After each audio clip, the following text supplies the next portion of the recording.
इसके बाद एक न्यूमेरिकल है, आप इसको एक बार देखिएगा। सारी वही वैल्यूज़ बस कैलकुलेट करने के लिए डायरेक्टली दी गई हैं। इसमें आप देखिए सबसे पहले जो है एक इक्वेशन दी गई है, ये v t is equal to 3111 sine t this plus 30 degree. तो ये जो वैल्यू है ये क्या है, आपकी मैक्सिमम वैल्यू है, ये है हमारा वी एम। और ये वैल्यू क्या है आपकी ओमेगा। मैं स्टैंडर्ड इक्वेशन लिख देता हूँ जिससे कि आपको समझ में आ जाएगा। ये होता है v m sine omega t plus five. तो इससे अगर आप कंपेयर करेंगे तो आपको मिल जाएगा v m sine omega t plus five. तो वी एम की जगह पे कितना है 311, ओमेगा की जगह पे कितना है 100 पाई, और थीटा की जगह पे कितना है 5। तो सबसे पहले शिखर का मान पूछा गया या आयाम पूछा गया है। तो शिखर का मान का मतलब क्या हुआ, वी एम पूछा गया है। तो वी एम कितना दिया हुआ है 311, आप यहाँ पे लिख दिया। वी आर एम एस क्या पूछा गया है, वी एम बाई रूट 2 होता है, तो वी एम की वैल्यू आपको पता है, रख देंगे। ओमेगा, ओमेगा का मतलब आवृत्ति पूछी गई है, आवृत्ति का मतलब क्या है, ओमेगा पूछा गया है। तो सॉरी फ्रीक्वेंसी पूछी गई है, तो फ्रीक्वेंसी क्या होती है आपकी, नॉर्मली जो है 50 हर्ट्ज होती है। और वो निकालने के लिए क्या करेंगे आप, omega is equal to 2 pi f होता है, और 2 पाई एफ की वैल्यू आप देखिए यहाँ पे कितना दिया गया है 100 पाई दिया गया है। तो पाई से पाई कैंसिल हो जाएगा, एफ की वैल्यू मिल जाएगी। टाइम पीरियड पूछा गया है, यानी कि समय काल पूछा गया है, तो वो T is equal to 1/f होता है, वो मिल जाएगा आपको।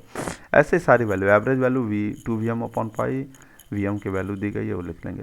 तो कहने का है कि अगर ये स्टैंडर्ड इक्वेशन याद है और इसमें आपको पता है कि कौन सी चीज़ को क्या कहते हैं, तो आप कंपेयर करके बड़े आराम से सारी वैल्यूज आप कैलकुलेट कर सकते हैं।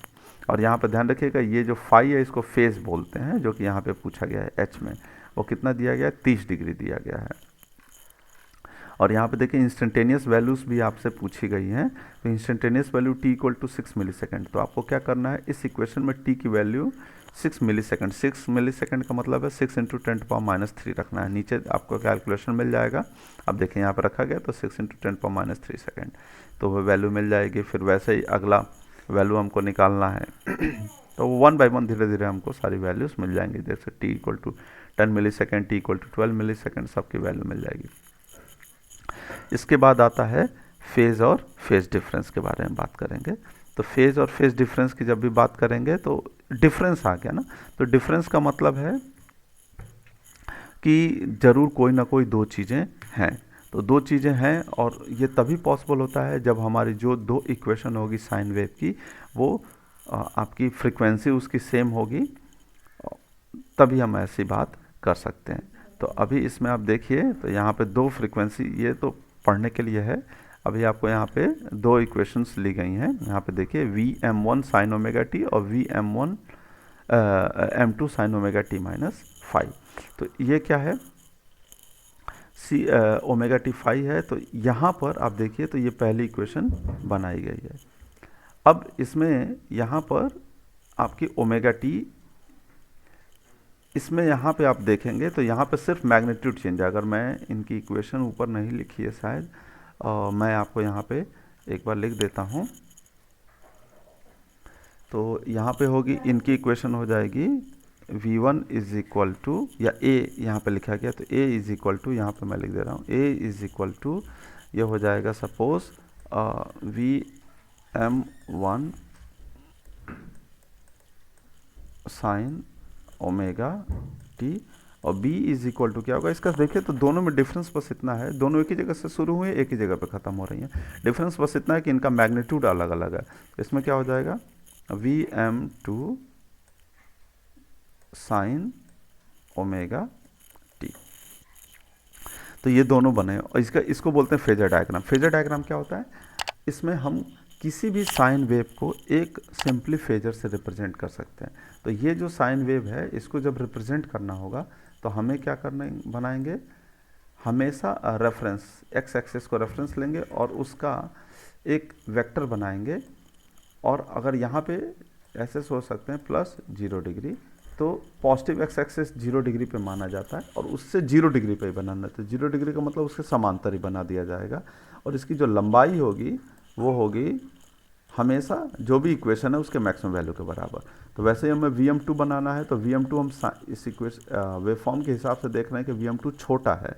तो जब छोटा है तो ऑब्वियस सी बात है उसकी लंबाई भी VM1 से छोटी होगी, लेकिन यहाँ पे ओमेगा टी प्लस 0 डिग्री ही है एक तरफ से, तो उसको भी हम यहाँ पे ऐसे ही बनाएंगे और ये क्या हो जाएगा VM2। तो वही चीज़ यहाँ पे दिखाई गई, A और B हमने यहाँ पे मैक्सिमम वैल्यू के लिख दिया है, क्योंकि इसकी जो लंबाई होती है वो हमेशा मैक्सिमम वैल्यू के बराबर ही होती है। ये चीज़ आप ध्यान रखेंगे। अब यहाँ जो दो इक्वेशन है इसमें देखें, यहाँ पे ओमेगा टी प्लस 0 डिग्री था, यहाँ पे ओमेगा टी प्लस 0 डिग्री था। तो अब यहाँ पर भी हम सोच सकते हैं कि ओमेगा टी प्लस 0 डिग्री ही है ऐसे, यहाँ पे ओमेगा टी -5 है।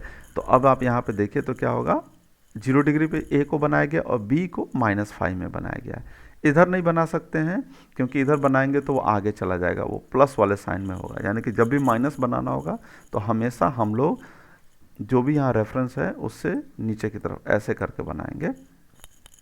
क्यों?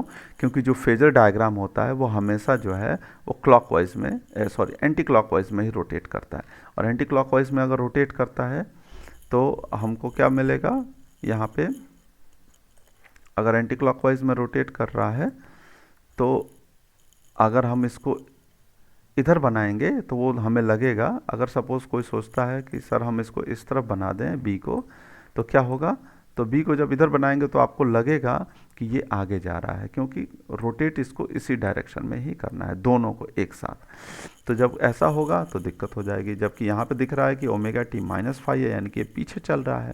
तो पीछे चल रहा है तो हमें पीछे ही बनाना पड़ेगा, तो ये चीज़ हमें ध्यान रखनी है। उसके बाद ये कुछ एंगल्स ऐसे लिए गए हैं, उसमें कोई वो नहीं है, आप एक बार देखिएगा। फिर इसके बाद यहाँ पे देखिए तो एडिशन और सब्ट्रैक्शन की बात की जा रही है, और यहाँ पर आपको बनाया गया है। देखिए V और I, यहाँ पर जो V और I हैं ये दोनों क्या हैं, आपके सेम फेस में दिखाए गए हैं, यानी कि इन दोनों इक्वेशन को इस्तेमाल किया गया है पहले, जिसमें omega t plus 0 degree omega t plus 0 degree है।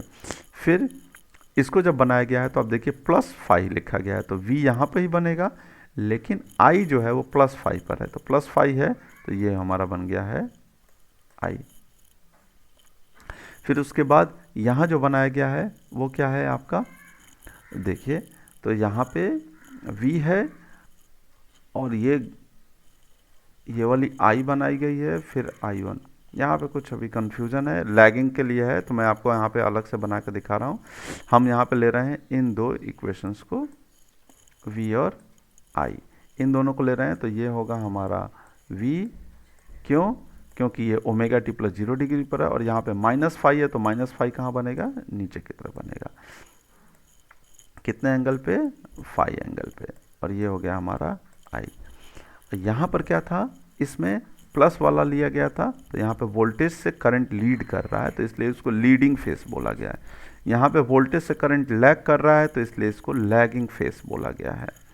और आगे पीछे वर्ड नहीं यूज़ करते हैं हम लोग, यहाँ पे यूज़ करते हैं लीड और लैग के लिए इस्तेमाल करते हैं। तो एक बार आप ज़रूर उसको देखेंगे। यहाँ पर अगर कोई कहता है कि सर अगर इसे हमें ड्रॉ करना है तो हम कैसे करेंगे, तो हम ऐसे सोच सकते हैं कि ये हमारा रेफरेंस है पॉजिटिव एक्स एक्सिस, इसमें ओमेगा टी प्लस ∅1 है, तो हम यहाँ पे ये बना लेते हैं कि ये हमारा क्या है, I1 है और उसका एंगल कितना है, ∅1 है। यहाँ पे +∅1 है इसलिए हमने उसको ऊपर की तरफ बनाया है, और यहाँ पे ∅2 है। अब हमें ये नहीं पता कि ∅1 और ∅2 में कौन बड़ा है, मान लेते हैं कि ∅2 बड़ा है, तो ∅2 बड़ा होगा किसके टर्म्स में, ∅1 के टर्म्स में। तो हम यहाँ पे बनाएंगे, ये हमारा हो जाएगा I2, और यहाँ से सारा रेफरेंस से ही मेजर होगा, और ये एंगल कितना हो जाएगा, ∅2 हो जाएगा। तो ये इस तरीके से हम लोग फेजर डायग्राम ड्रॉ कर सकते हैं। फिर यहाँ पे वही सब वैल्यूज़ फिर से न्यूमेरिकल में कैलकुलेट करने के लिए दी गई है, और यहाँ पे आपका लीडिंग लैगिंग वगैरह बनाया गया है। ठीक है, अब नेक्स्ट लेक्चर में हम इसकी बात करेंगे। अगर आपको कोई कन्फ्यूज़न होगा तो आप ज़रूर पूछें। Thank you.